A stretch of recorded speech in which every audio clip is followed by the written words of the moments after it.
안녕하십니까, 장원교입니다. 제가 이제 일주일에 한 회씩 한 번씩 고 SK 옛날에 이제 선경이라고 그랬죠. 최종현 회장 말씀을 이제 드리고 있습니다. 이거 뭐 제가 그 비서실장을 했다고 해서 그걸 조금이라도 만에 하나라도 뭐 내세우거나 또 그분을 없는 이야기를 지어내서 이렇게 하려고 그러는 게 아니고, 재벌 우리가 이제 우리 정부가 지금 하고 있는 게 알게 모르게 이제 있는 사람 없는 사람 재벌 대 뭐 재벌을 자꾸 이렇게 몰아치잖아요. 한 나쁜 놈, 뭐 돈만 하는 놈, 돈이라면 뭐 정권하고 결탁해서 무슨 짓이도 하는 뭐 이런 식으로 자꾸 몰아치고 그러는데, 그런 잘못된 인식에 지가 알게 모르게 이제 빠져 모르기 때문에 속고 있는 겁니다. 그래서 그 참 재벌이라고 그러는 자연인 최종현 한 사람을 제가 잘 있는 그대로 설명을 해 드림으로써 여러분들이 그런 재벌 있는 사람, 돈 있는 사람 있을 수밖에 없죠. 이제 있을 수밖에 없고 없을 수밖에 없습니다. 자본주의 사회라는 게. 그런 거에 대한 적개심 이런 걸 가지시지 말고 이렇게 좀 잘 이해를 하십사. 그런 면에서 이제 제가 20년 전입니다. 정확하게 2001년도에 돌아가시자마자 2년인가 1년도 뭐 안 됐나 이렇게 쓴 책을 한 챕터씩 매주 하나씩 읽어드리고 있습니다. 오늘은 김치에 남다른 집착을 가진 사람, 김치, 우리가 먹는 김치에 남다른 집착을 가졌던 최종현, 이런 제목, 김치에 남다른 집착을 가졌던 최종현, 요 얘기를 제가 쓴 글을 읽겠습니다. 우리나라의 김치, 일본의 키무치 둘을 놓고 얼마 전까지 제법 시장 싸움이 치열했다. 20년 전 얘기입니다. 모방이라면 누구도 쫓아올 수 없는 일본인들이 키무치를 내놓고 자기네 시장은 물론이고 서구 시장에서까지 자기네가 원조라고 선수를 치고 나오는 바람에 우리 김치 메이커들이 놀라서 너무나도 수출 시장에 뛰어들기는 했지만 수익 면에서 그다지 좋은 성과는 거두지 못하고 있다는 얘기다. 20년 전 얘기입니다. 그러다 보니 자연 국내 시장, 학교나 큰 직장의 집단급식에 줄을 대고 살아야 하는데, 보존 기술이 아무리 발달했다고는 해도 이것이 계절식품이라 공장식 운영에 난점이 있고, 또 누가 한다 하면 우르르 몰려서 서로 치고받고 하는 사이에 가격 싸움이 벌어져 생산성이 악화되고 잔뜩 건물만 지어놓고 시설을 들여놓은 채 놀고 있는 김치 공장이 많이 눈에 띈다. 일본이 아무리 과학적인 방법을 써서 김치를 만들어낸다 한들 일본의 김치는 역시 기무치로밖에 남을 수 없을 것 같다. 일본에서 난 재료를 갖고 일본의 풍토에서 익힌 그것이 어찌 한국에서 난 재료를 갖고 한국의 기후에서 익힌 그것과 같을 수가 있겠는가. 그 풍토, 그 기후에서 번식하는 박테리아가 성질이 각각 다를 것은 뻔한 이치이다. 따라서 각각의 박테리아가 제 입맛에 맞는 재료에 달라붙어 익혀서 내어놓는 김치 맛도 제각각일 수밖에 없다. 똑같은 배추, 무, 고추, 마늘, 파 등을 써서 만든 김씨네 김치와 이씨네 김치를 한날 한시에 담가 어느 날 뚜껑을 열어 꺼내보아도 그 맛이 다르다. 바로 손맛 때문이다. 공장에서 균일한 조건으로 항상 일정하게 만들어내도 출하와 유통 과정에서 심지어는 썰어 밥상에 내오는 그 순간에도 김치 맛이 변하게 된다. 중국산 고추, 마늘만 써도 김치 맛이 이상하다고 하고 국내 지방에 따라서도 어느 지방 고추냐에 따라서 그의 김치 맛이 다르다고들 하는데, 하물며 일본과 한국을 놓고 차이점을 따진다고 하면 새삼 말할 것도 없다. 아마 모르면 몰라도 배추, 마늘이니 무, 고추 등을 한국에서 싱싱한 걸 싣고 가서 동경에서 김치를 담그더라도 똑같은 맛은 못 낼 것이다. 일본 김치를 좋아하는 사람은 일본 김치를 먹도록 내버려 두고 그것보다는 우리 것을 좀 더 낮게 만들어서 완전 경쟁하에서 입맛 시장에서 이겨야 이겨야 그것이 이기는 것이지, 공연히 원조 시비를 갖고 득도 안 되는 자존심 경쟁에서 이겨봐야 허울만 좋을 뿐 실속은 없다. 우리로서는 남북 8도의 김치가 제각각 특색도 있고 또 계절에 따라 종류도 많으니 그 다양성과 멋을 세계에 잘 알리면 김치의 종주국 자리 굳히는 것은 식은죽 먹기일 것 같다. 그렇지 않아도 지난 7월 초엔 우리 김치가 일본의 기무치를 누르고 김치의 원조국임을 국제적으로 인정받았다는 반가운 소리도 들린다. 이게 아마 ISO라고 그래서 인터내셔널 스탠다드 오가나이제이션인가 뭐 하여튼 국제 표준화 기구에서 우리 김치가 이제 일본의 김치하고 전혀 다른 김치의 원조다, 이걸 인정했다는 얘기인가 봅니다. 벌써 20년 전 얘기이기 때문에 제가 그 기억을 더듬어서 설명을 드렸습니다.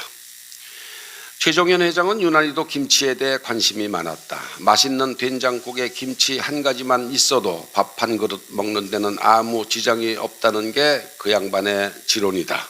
이렇게 김치 없이는 식사를 못하는 우리면서도 김치에 대한 과학적인 연구가 이루어지질 않고 각자가 습관, 경험에 의존해 만들어 먹다 보니 상품화가 안 되어 있는 점을 항상 아쉬워했다. 그렇지 않습니까? 같이 똑같은 시장에서 똑같은 상인한테 배추, 무, 파, 고춧가루 이걸 다 사다 놔도 이제 담그시는 분에 따라서 이 김치 맛이 다르잖아요. 그죠? 그래서 그걸 이제 이렇게 표준화가 안 돼 있는 걸 우리 최 회장이 항상 이제 아쉬워했습니다. 이렇듯 경험만 갖고 김치를 만들어 먹다 보니 작년 김장 맛과 올 김장 맛이 다르고 심지어는 오늘 담근 김치와 2, 3일 후 담근 김치가 맛이 틀려진다는 것이다. 이렇듯 맛이 자꾸 변해서는 상품화가 안 되니 김치 연구부터 시작해서 상품화하는 비즈니스를 직원 중에서 지원자가 나서면 흔쾌히 지원하겠단다. 지금부터 20년 전 일이다. 제가 이 책을 쓴 게 20년 전이고 그때 벌써 20년 전에 그런 말씀을 하셨으니까 1980년대 80년에 누누이 직원 이 사장이나 중역들 또 직원들하고 이렇게 대화할 때 그런 얘기를 했어요. 누구 김치 공장 할 사람 나와. 그럼 내가 지원할게. 이제 그런 얘기를 했습니다. 그때 손 들고 나온 사람 사실 없었어요. 지금은 김치 연구소도 생기고 김치 공장도 생기고 해서 항공사에서 기내식으로 김치도 주죠. 요새는 냄새 난다 소리 불평 안 합니다. 외국인들도. 항공사에서 기내식으로 제공하기도 하지만 이것이 불과 6, 7년 전부터의 일임을 생각해 볼 때 하찮은 김치 비즈니스로 치부해 버리기엔 15년이라는 시간을 미리 내다본 안목이 부럽다. 그렇습니다. 1980년대 중반부터 이제 아시아나 항공사에서 이제 김치를 비즈니스 주기 시작했습니다. 기내식으로. 근데 그보다 훨씬 전에 이제 김치를 이렇게 세계화하기 위해서 김치 공장 할 사람 나와봐. 내가 밀어줄게. 돈 대줄게. 이제 그랬습니다. 그때. 사실은 그때 내가 나서서 그 김치 공장 연구소부터 시작해서 김치의 상품화를 붙들고 늘어지고 싶은 생각이 한 구석에 있었다. 제가 비서실장을 하면서 이제 대리 과장 부장들이 이제 쭉 앞에 7, 8명, 10명, 많게는 한 15명 이렇게 앉아 있으면 저는 비서실장이니까 맨 끝자리에 앉아 있죠. 근데 제가 한번 해볼까요? 그 생각이 이제 굴뚝 같았었는데 제가 그때 손을 못 들었습니다. 왜냐?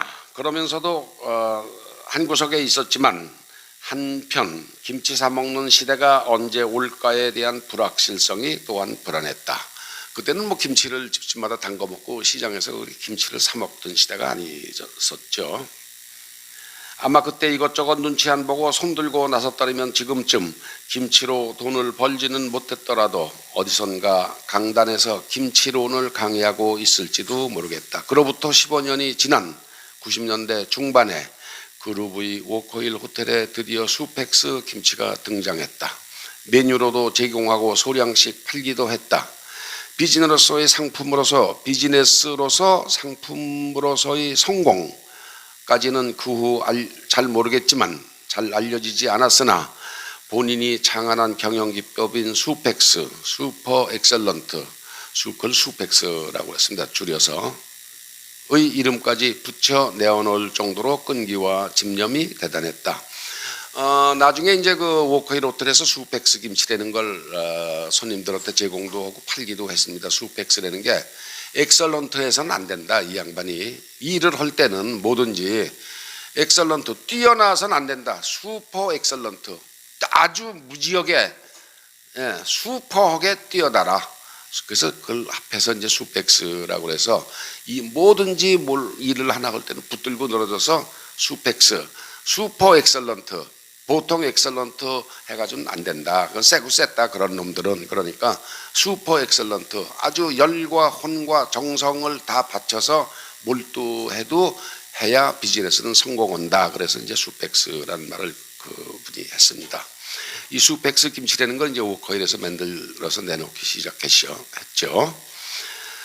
제가 이제 사실 그때 김치 공작을 한번 제가 나서서 한번 해볼까요? 뭐 그런 생각이 좀 있었는데 굴뚝 같지는 않았지만 우선 종합상사에 들어와서 이제 뭐 이렇게 과장도 하고 이제 회장실에 가서 부장으로서 비서실장도 하고 그랬으니까 이걸 잘 성공적으로 잘 마치고 이제 해외 근무를 좀 해야 되겠다. 해외 근무를 해야 되겠다. 뭐 그런 생각이 한쪽에 있었습니다. 그것 때문에 손을 못 들었습니다. 또 한편으로는 이거 비서실 근무한 지 뭐 불과 1년도 안 돼가지고 제가 한번 해볼까요? 그러면 아무리 저기 해도 사람이라는 게 자식 말이야 내 밑에 온 지 겨우 뭐 1년 될까 말까 하는데 김치공장 한다고 나가? 야 이놈 봐라. 이 못 믿을 놈이네. 그렇게 생각하지 않겠습니까? 그렇죠? 그래서 제가 손을 못 들었습니다. 그때. 또 하나는 표준화가 참 어려울 것 같다는 생각을 했어요. 이 표준화. 김치라는 게 참 똑같은 재료를 놓고 양념을 덜 넣느냐 더 넣느냐 또 어떻게 보관하느냐에 따라서 김씨 아줌마가 다른 거 담근 거 우리 엄마가 담근 거 이씨 아줌마가 다른 거 박씨 아줌마가 다른 거 김치 맛이 다 다르잖아요. 또 그걸 통에다 넣어서 어디다 어떻게 보관해서 언제 어떻게 꺼내 먹느냐에 따라 김치 맛이 또 다르지 않습니까? 근데 이걸 표준화한다? 야 이거 참 쉽지 않겠구나. 제가 사실 그때 그런 생각을 했고 또 김치를 사람들이 담궈 먹지 언제 시장에서 사 먹겠냐. 그때만 해도 그랬습니다. 그래서 이제 그런 서너 가지 이유 때문에 제가 손을 못 들었습니다. 그런데 그때 김치를 가지고 김치조차도 국제화하기 위해서는 표준화가 돼야 된다.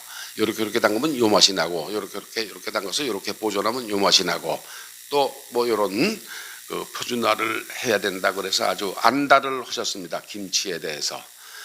재벌이 뭐 참 별거 아닙니다. 재벌이 별거 아닙니다. 김치를 그렇게 신경 쓴 재벌이 있다 그러면 이해가 가시겠습니까? 최정현 회장의 김치에 대한 남다른 집착에 대해서 오늘은 말씀을 드렸습니다. 다음에 뵙겠습니다. 감사합니다.